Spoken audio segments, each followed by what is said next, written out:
Kathy Terrell focused on the rhythm of the highway and the need to get home after a long, exhausting shift, establishing her routine and financial preoccupation.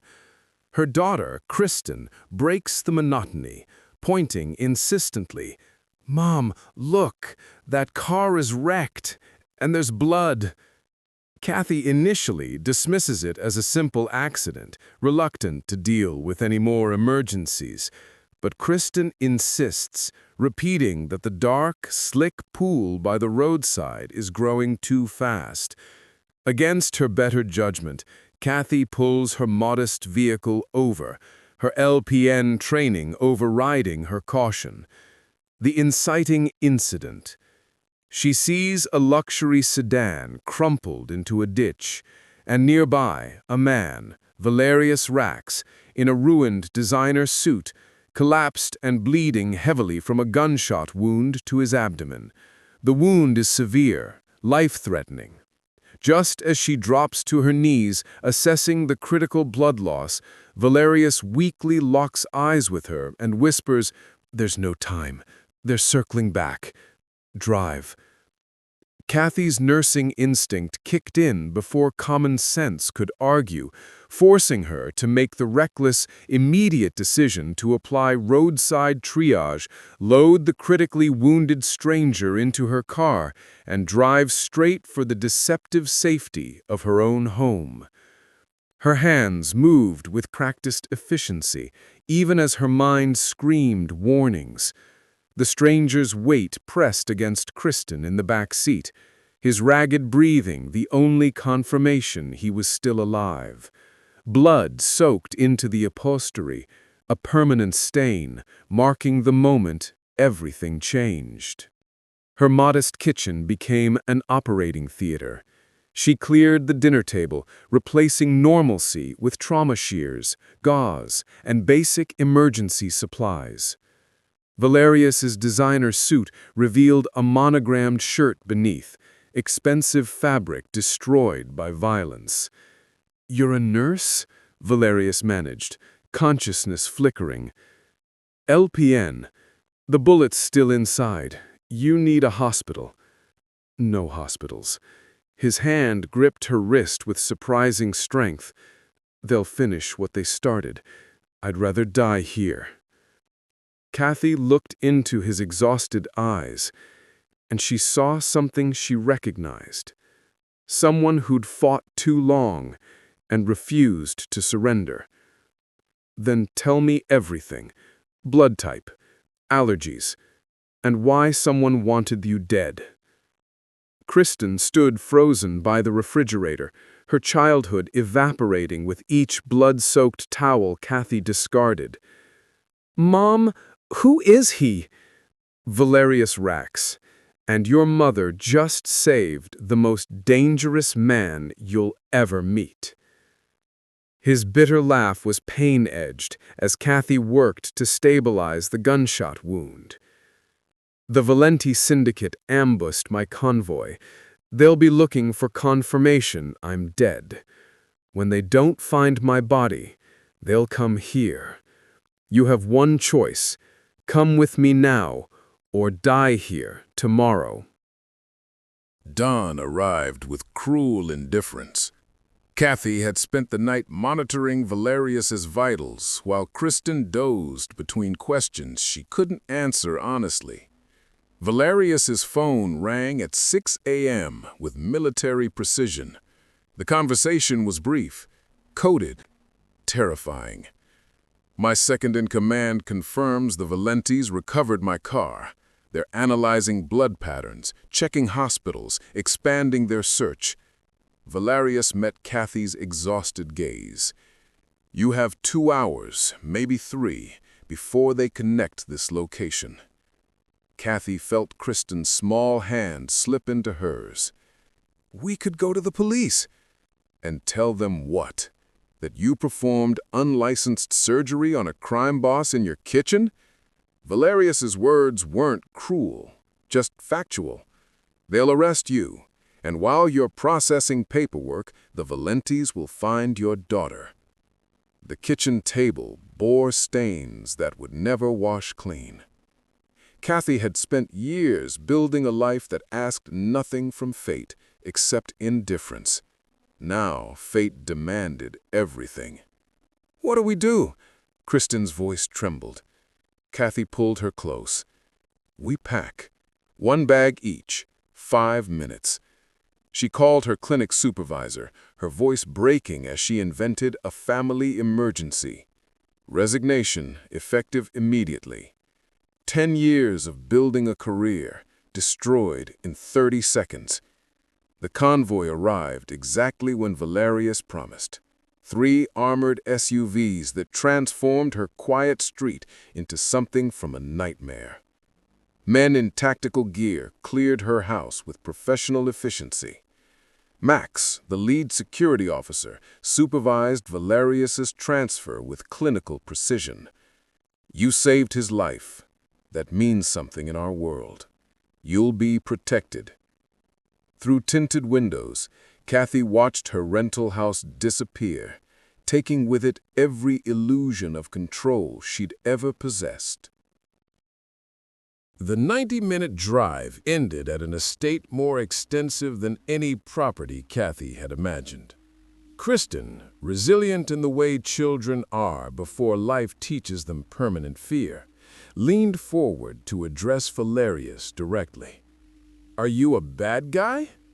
Her question sliced through the tense silence with childhood's devastating directness. Valerius considered seriously. "I run businesses your mother would disapprove of. I make decisions that keep people employed but break laws she respects. Does that make me bad?" "You kill people?" Kristen pressed. "I protect my people. Sometimes that requires violence against those trying to hurt them." His honesty was almost refreshing. "The Valentis started this war by targeting my legitimate operations. They drew first blood. But your mother's right to teach you that none of this is good. It's just what is." The apex appeared like a revelation. Wrought iron gates opening to reveal grounds more extensive than any property Kathy had imagined. The main house dominated the landscape, with architecture that declared wealth as warfare. Security cameras tracked their approach. Guard towers, disguised as aesthetic elements, bracketed the perimeter. "This is where you live?" Kristen's whisper carried wonder and horror equally. "This is where you're safe," Valerius corrected. 8-foot walls, armed security, surveillance systems. The Valentis can't reach you here. Inside, the house expanded impossibly with soaring ceilings and museum-quality artwork. Elena, the house manager, offered to show them to their rooms with plural possessive that assumed permanence Kathy hadn't agreed to. "Mom?" Kristen looked up with eyes too old for 10 years. "Did we make the right choice?" Kathy knelt, framing her daughter's face. "We made the only choice, and we'll figure the rest together." But even as she spoke comfort, Kathy wondered if she'd saved Valerius's life, only to sacrifice their own to something worse than death. The next days taught Kathy the duality of Valerius Rex. Through observations she couldn't reconcile. She watched him conduct business with impressive organizational skills, despite illegal foundations. He treated household staff with genuine respect, knew their families' names, asked about their children's schooling. Then she overheard Max reporting about the traitor who'd leaked the convoy route. Valerius's response was measured. "Find him. Make sure everyone understands the consequences of betrayal. But keep it clean. His family gets his pension." If you can't stand people who destroy innocent lives to cover their own crimes, hit that subscribe button and let me know in the comments. Type, "Nobody deserves that." Because what happened next only got worse. The contradiction paralyzed Kathy's judgment. How could the same man who ensured a traitor's children wouldn't starve also order violence that would leave them fatherless? On the third evening, Valerius found Kathy on the terrace, staring at grounds lit by security lights that never allowed true darkness. "You're wondering if you saved a monster," he said. "I'm wondering if there's a difference when the results look the same." Kathy's honesty matched his. "You order violence by discussing pension funds. How am I supposed to understand that?" Valerius was quiet, then turned to face her fully. 6 years ago, the Valentis tried expanding by targeting civilian businesses, restaurants, clinics, shops. One was the community health center where you work. The anonymous donation that kept it running after the fire, that was me. Kathy's breath caught. "You've been funding my clinic?" "I've been funding protection from Valenti expansion tactics. Does knowing I had selfish reasons make the good deed meaningless? It makes you more complicated than I want you to be. It would be easier if you were just evil." "I know. I'm sorry I can't be simple for you." The moment stretched between them, weighted with complexity Kathy had spent her life avoiding. "I need to find a way to be useful here. I'm not wired for waiting and watching." Valerius nodded slowly.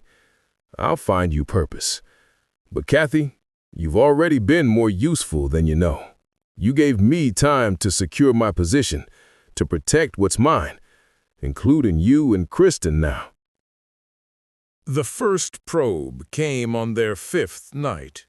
Alarms shattered the estate's calm. Security lights blazed.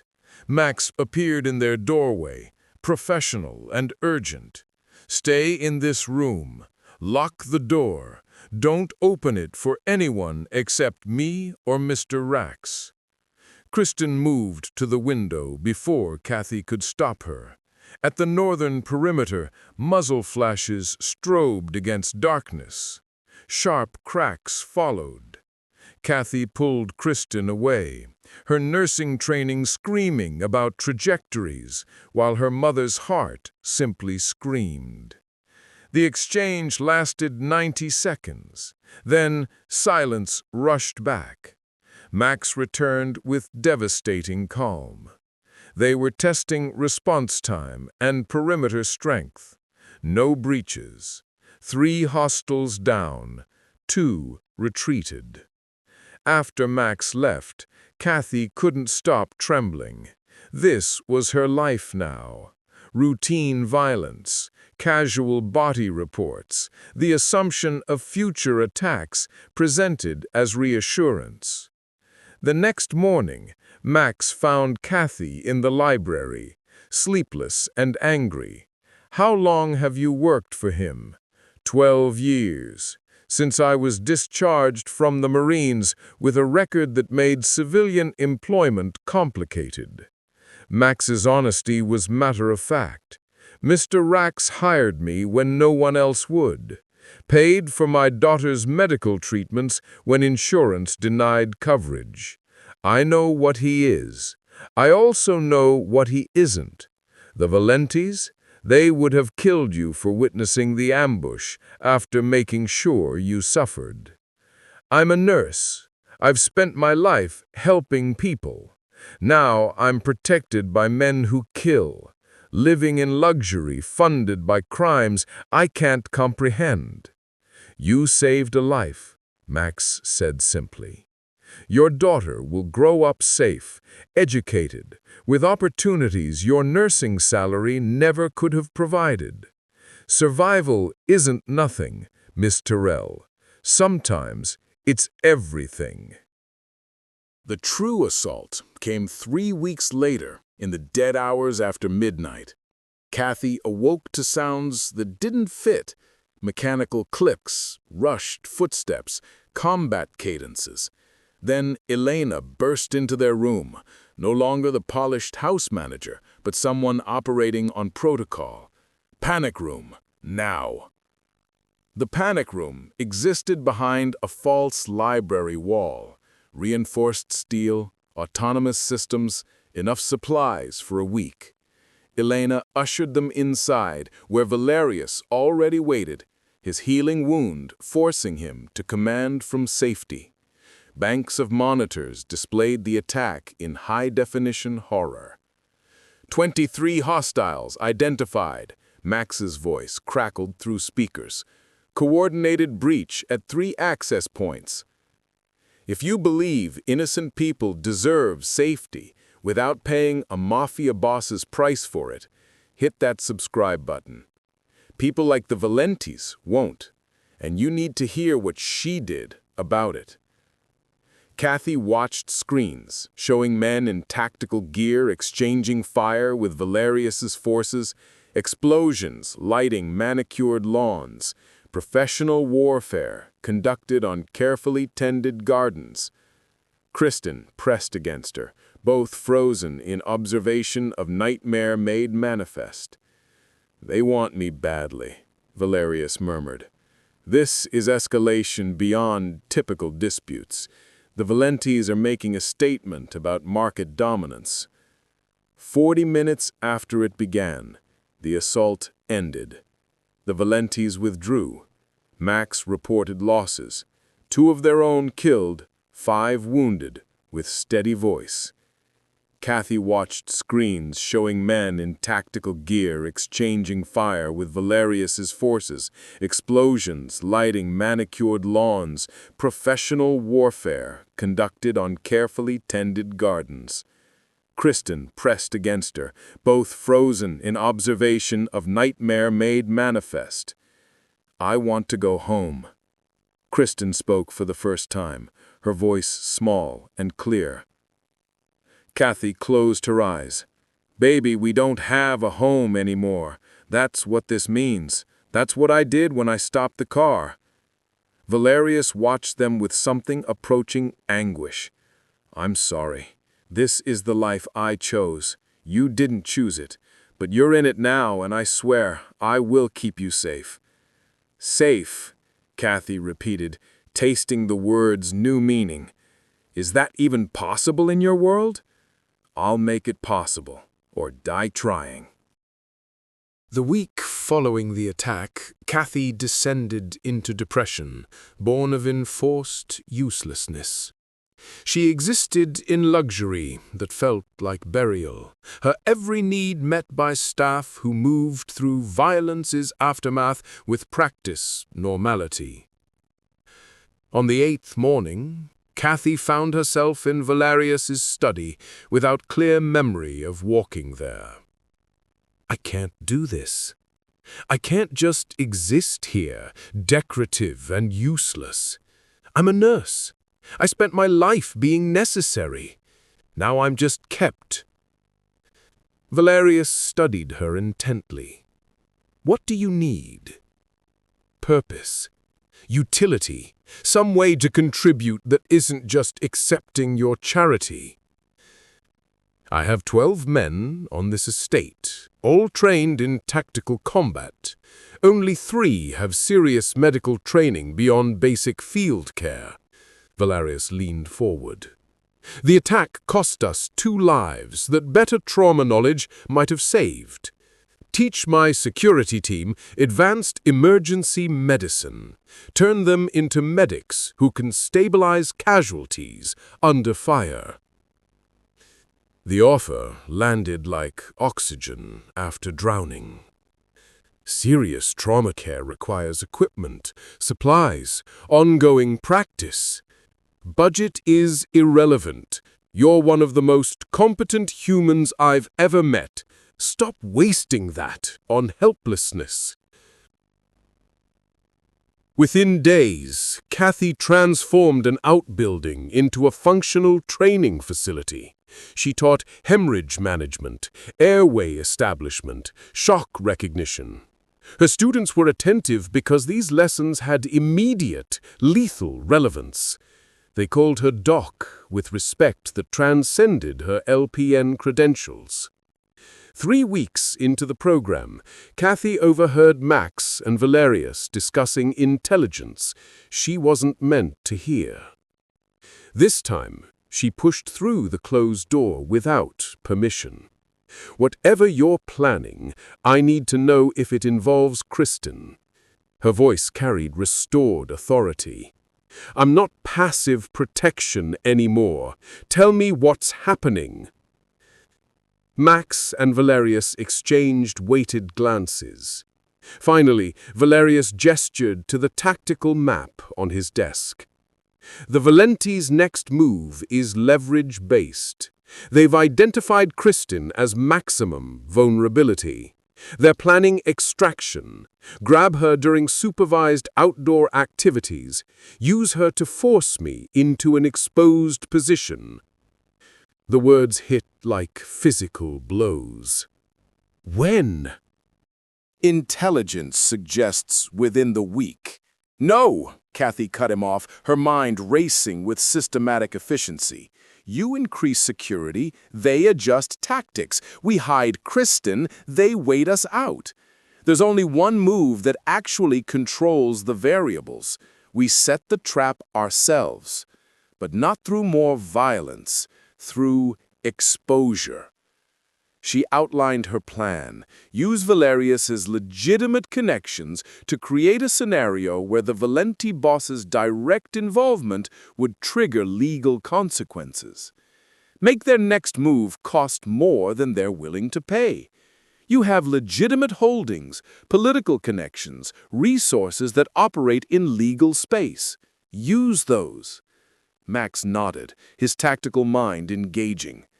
The federal task force building a RICO case against the Valentis needs actionable evidence, which we could provide, Valerius finished, understanding dawning. If we document their attempt on Kristen, capture their operational chain, we hand prosecutors everything. The Valenti boss goes to prison. His organization collapses. Valerius looked at Kathy with recognition of an equal.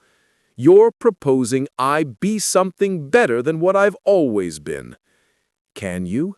Or is violence the only language you speak?" "I'll make the calls," Valerius said finally. "But if this works, you'll have accomplished what I've been trying to do for 15 years. You'll have made me legitimate." The operation took 2 weeks of meticulous preparation. Federal agents, initially skeptical, became believers when Valerius provided documentation detailed enough to dismantle the criminal empire. The exchange was explicit: immunity for testimony, witness protection for his people, prosecutorial focus on the Valenti's genuinely heinous operations. The trap day arrived with weather that mocked the operation's gravity. Bright sunshine, mild temperatures. Kristen played in the southern gardens under Elena's supervision, while 24 federal agents positioned in concealment. Kathy watched from the command center, monitors displaying her daughter's innocence amid preparation for controlled danger. The Valenti team made their move at 2:47 p.m., 4 operatives approaching from the southeast corner. Their tactics professional, but hopelessly inadequate against layered defense. Federal agents let them reach the garden's edge, documenting weapons in clear intent. The arrest was simultaneous and overwhelming. The operatives surrendered immediately. Within minutes, federal prosecutors began processing evidence that would unravel the entire organization.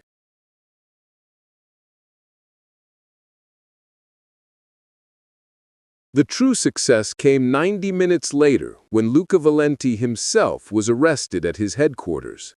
The documented chain connecting him directly to attempted kidnapping. Federal agents seized everything needed to prosecute the empire's architect.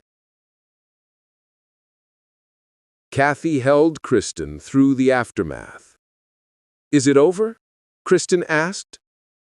Valerius answered with careful honesty. The immediate threat is over. The Valenti organization will collapse without their leadership. You're safe now, genuinely safe, not just protected. That evening, after Kristen fell asleep, Kathy found Valerius on the terrace where he'd once asked her to understand his contradictions. You did it. You chose the harder path. We did it. You showed me the path existed. He paused with uncharacteristic vulnerability.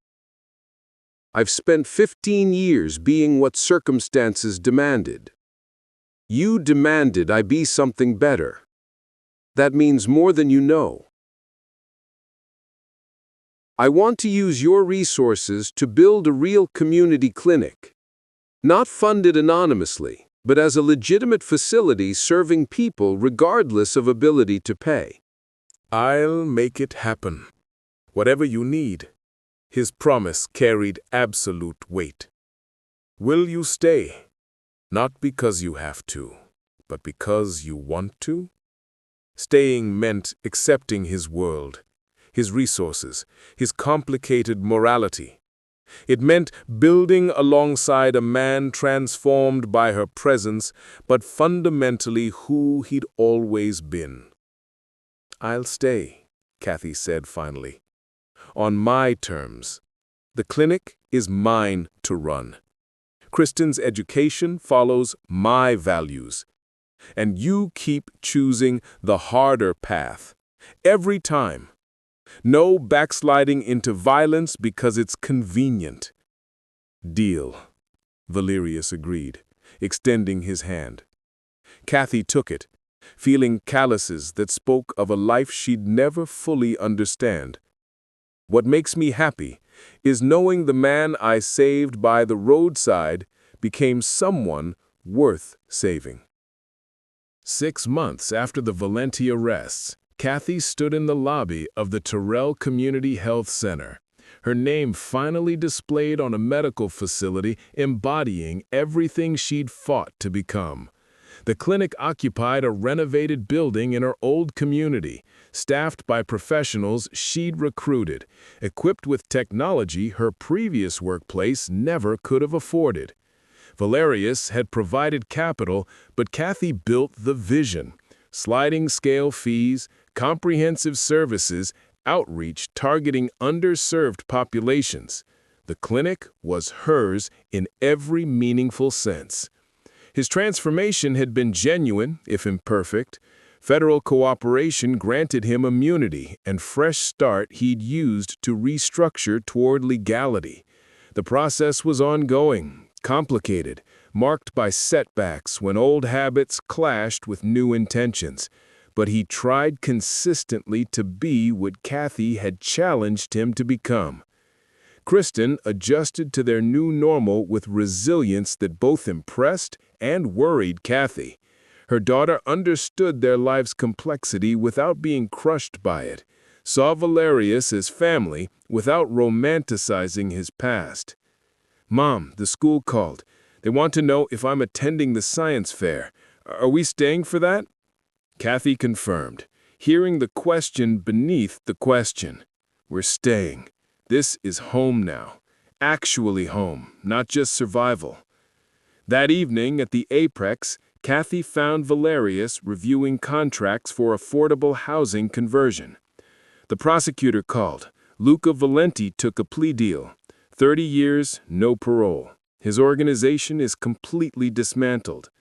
How do you feel about that?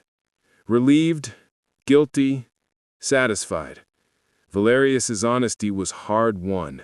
"I spent years matching violence with violence. You showed me that effective warfare sometimes looks like cooperation with authorities I spent my life avoiding." Kathy crossed to him, taking his hands with easy intimacy they'd developed. "You're not the man I found bleeding by the roadside. Neither are you the woman who stopped to save him. We've both become something neither planned. Is that good or bad?" "It's real." Valerius pulled her closer. "You saved my life that night, but you saved more than that. You saved the possibility that I could be more than my worst choices. I love you, she said simply, not despite who you are, but because of who you're becoming. I love you too, and Kristen, and the life we're building that makes no sense on paper. Good thing we're not on paper. We're real, messy and complicated, and real. Later on the terrace, Valerius asked quietly, "Any regrets?" Kathy considered seriously. She thought about the modest life lost, the complex life gained. No regrets. Fear sometimes, doubt occasionally, but no regrets about stopping that night. No regrets about saving you. No regrets about staying. Even though I'm still complicated, still carrying weight I can't undo. Especially because of those things.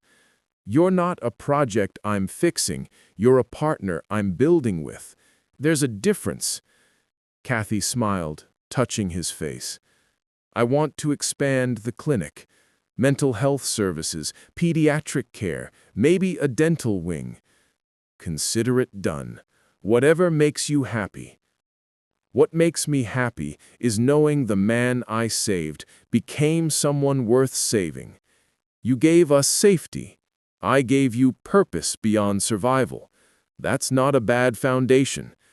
They stood together, watching night settle over their impossible, imperfect, genuinely chosen life. Somewhere in the house, Kristen slept peacefully. Kathy had learned that saving a life sometimes meant saving yourself in the process. That moral complexity wasn't the same as moral failure. That purpose could be found in unexpected places if you were brave enough to choose it, rather than simply accept what circumstances offered. She'd stopped by the roadside on an isolated highway and saved a dying man. In return, he'd given her resources to save countless others. The transaction wasn't simple or clean or easily categorized. It was simply real. The roadside decision had changed everything. Kathy wouldn't change it for the world.